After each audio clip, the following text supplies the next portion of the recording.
What if I told you Iran is not just in the news, but in the Bible?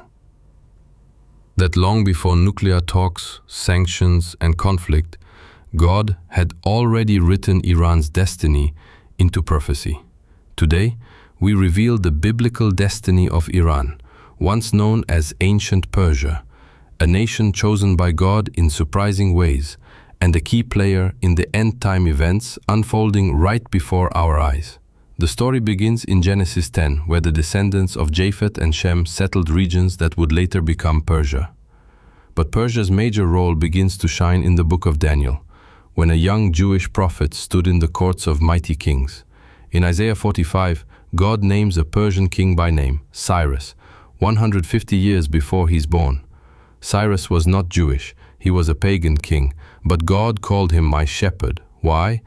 Because he would release the Jews from Babylonian captivity and command them to rebuild Jerusalem.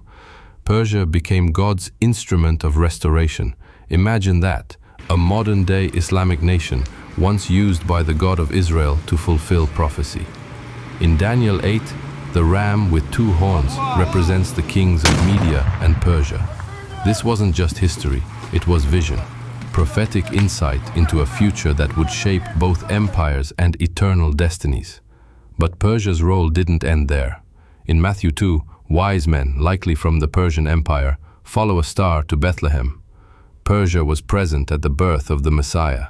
God used Persia to build his house and to welcome his son. Now let's fast forward to the Gog and Magog War.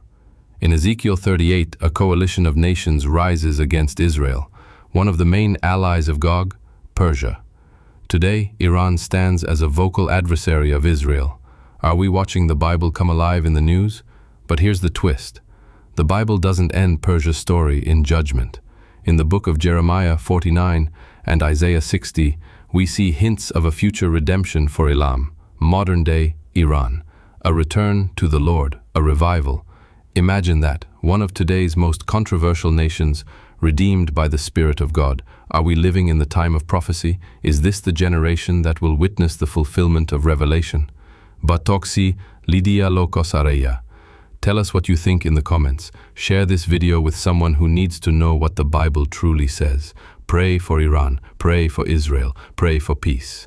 Subscribe now to the World Prayer Room for more truth revealed through prophecy and scripture. The Word is alive.